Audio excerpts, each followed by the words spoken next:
我们平常讲干燥，直觉就是把水分拿掉，像香菇烘干、果干脱水，好像只是为了方便保存。但对茶叶来说，干燥没有这么简单。同一批茶叶，只因为最后弄干的方法不同，一杯可能更苦更涩，另一杯却更鲜更甜，喝完后还有比较明显的回甘。究竟在干燥的这几个小时里，茶叶发生了什么事？2026年，国际期刊《食品》（Food） 刊登了一篇普洱生茶研究。研究团队把同一批茶叶分成日晒、热风干燥和滚筒炒干3组，结果发现日晒组不只喝起来比较鲜甜，水溶性糖还比滚筒炒干组多出17.84%， 苦味与涩感也明显较低。所以普洱茶特别强调晒青，可能真的不只是传统习惯。欢迎来到茶学笔记，今天我们就来看看日晒、热风和滚筒炒干究竟把同一批茶叶带向哪些不同的风味方向。不过在比较风味之前，先从普洱生茶的制作流程开始。这篇研究说的晒青是在制成的哪一个阶段呢？鲜叶采下后会先摊放，再经过杀青、揉捻，最后才进入干燥。这篇研究说的晒青就是杀青、揉捻之后的日光干燥。这3组茶前面的制成相同，只有最后的干燥方式不同。那乌龙茶好像也有晒太阳的步骤。对，不过乌龙茶的日光萎凋是在杀青以前哦，和这篇研究所说的晒青不是同一个步骤。那研究团队怎么确定喝起来的差异主要来自干燥方式？研究团队把前面的条件控制得相当一致，使用同一批4月采摘的蒙库大叶种鲜叶，采摘标准是1芽2叶。鲜叶先在摄氏18到20度，相对湿度约75%的环境中摊放，直到叶片含水量降到大约65%，就是先让叶片散失一些水分，对吧？对。接下来3组都使用同一款滚筒杀青设备处理2分钟，再统一揉捻30分钟。了解。接下来就是关键的干燥。这3种方式具体是怎么做的呢？日晒组把茶叶平铺在竹盘上，在摄氏25到30度的阳光下干燥4到6小时，每小时翻动1次。哇，要一直翻。对。热风组则是先以摄氏110到120度干燥10到15分钟，再降到80度，继续干燥15到20分钟。那滚筒炒干呢？滚筒炒干组先以设备设定摄氏180到250度处理25分钟，再降到90到95度，继续处理30分钟。3组最后测得的含水量都低于6%。哇，同一批茶，一组在30度左右的阳光下慢慢晒，热风组的设备设定超过100度，滚筒炒干的设定范围甚至到250度，最后都干到相近的程度。那研究团队要怎么客观比较3组茶的滋味差异，又是怎么品评的？每组使用3公克茶叶，加入150毫升沸水，浸泡5分钟后过滤茶汤。茶样先匿名编码，再随机提供给受过训练的品评人员。每个茶样也都重复评估3次。那主要评估哪些滋味？最后又喝出了什么差异呢？评估项目包括苦味、鲜味、甜味、酸味以及涩感。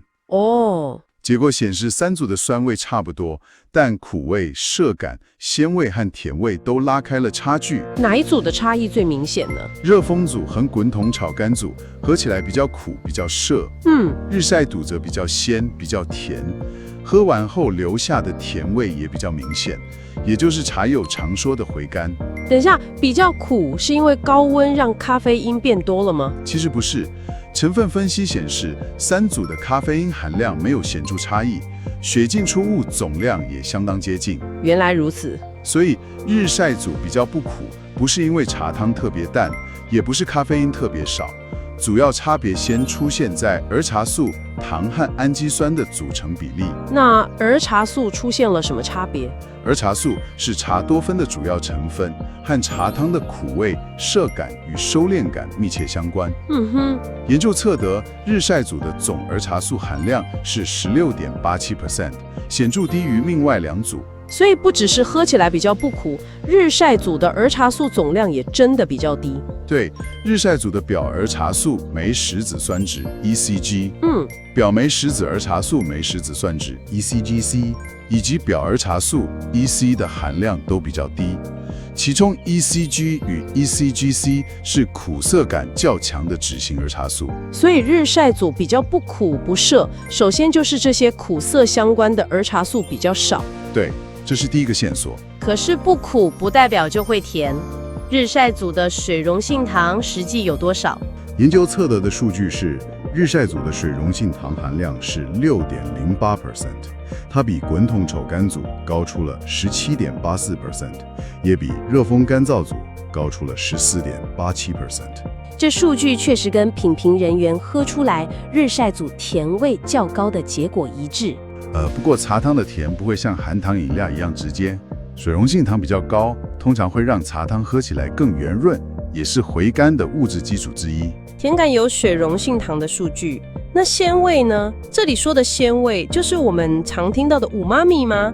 茶又不是高汤，茶的鲜味喝起来到底是什么感觉？对，鲜味就是五妈咪，是5种基本味觉之一。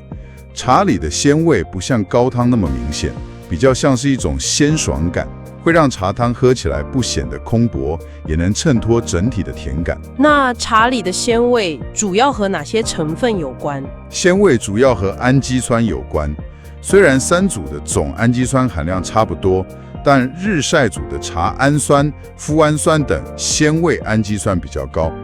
另外，能提供甜味的丝氨酸也比较高，所以不是总量越多就一定越鲜，而是要看哪些氨基酸比较多。可是这就让我觉得很怪了，像生洋葱原本很辛辣呛口，烤过之后反而会变香，吃起来也更甜。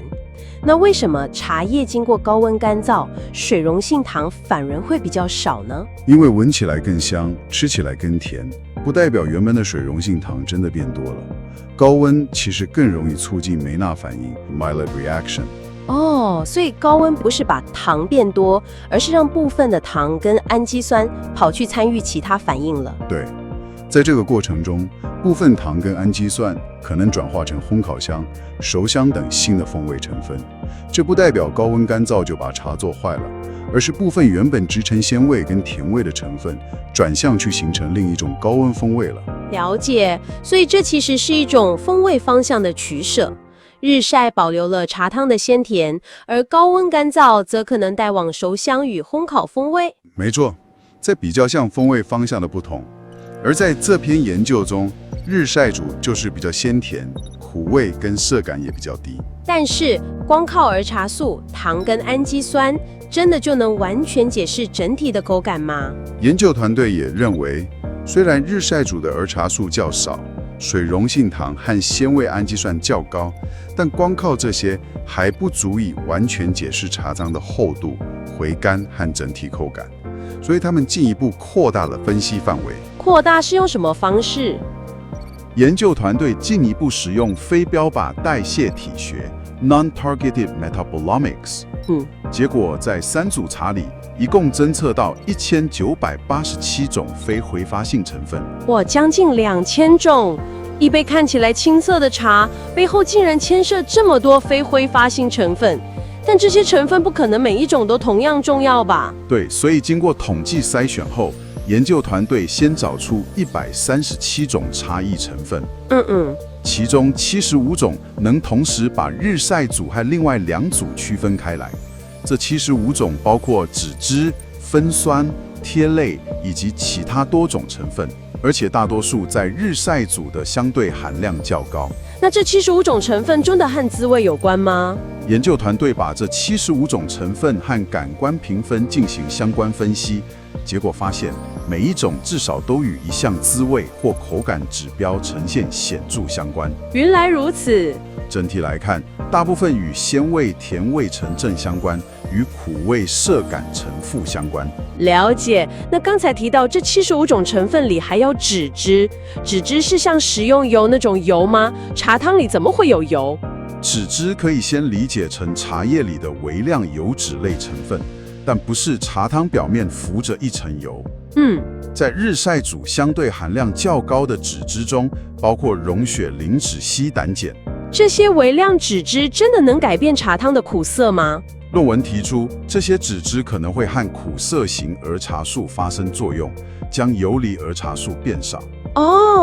因此舌头感受到的苦味与涩感也可能减弱。哇，也就是说，这些微量脂质在茶汤里是不是就像分子级的海绵或者是保镖，把那些苦味的儿茶素给包覆或吸附住了？原来儿茶素不只看有多少，还要看它在茶汤里是什么状态。那这75种成分里还有其他发现吗？另一类很有意思的是萜类，研究找到了12种差异萜类，其中9种和鲜味、甜味呈正相关，而且有些萜类相关香气具有花果香特征。可是香气归香气，味道归味道吧？鼻子闻到的花果香跟茶喝起来更甜有什么关系呢？因为大脑会把香气和味道一起判读，这在科学上叫做跨感官交互作用 （cross-modal interaction）。就像闻到香草香，容易让人联想到甜点。其他感官研究也指出，某些花果香可能让茶汤喝起来更甜。天哪！所以香气并没有增加糖，却可能让大脑觉得这杯茶更甜，简直是大脑的味觉幻术。那是不是可以说晒青一定就是最好呢？不过这些数据还是有3个限制的。第一 ，17.84% 只代表这批实验茶样，不能套用到所有晒青茶。第二，75种成分和甜味回甘目前只是相关线索。第三，这篇研究只比较新制茶样，不能推论说日晒茶存放10年后一定陈化得更好。了解，也就是这篇研究只能说明晒青会影响新茶的成分与滋味，不能代表所有晒青茶都更好。那下次喝普洱生茶时可以注意什么？可以先留意3件事。第一，入口的苦味和涩感强不强？第二，苦涩退得快不快？之后有没有回甘？第三，有没有焦味、闷味或干燥不均留下的异味？工艺标示当然可以参考，但最后还是要看实际喝起来如何。最后回到今天的问题，普洱茶为什么特别强调晒青？因为干燥不只是把水分拿掉，也会改变儿茶素、水溶性糖、氨基酸和其他成分，所以同一批茶，光是换了干燥方式，滋味就可能明显不同。而在这篇研究中，日晒煮比较鲜甜，苦涩也比较低。所以晒青征战的意义是茶叶经历的阳光、温度、时间以及水分散失的方式与速度，共同塑造了最后的滋味。下次喝到鲜甜、苦涩、柔和又有回甘的商铺，别忘了，我们喝到的不只是原料，也包括茶叶最后几个小时所经历的干燥过程。这里是茶学笔记，我们不神化传统，也不否定传统，先跟着证据把茶喝懂。我们下次见。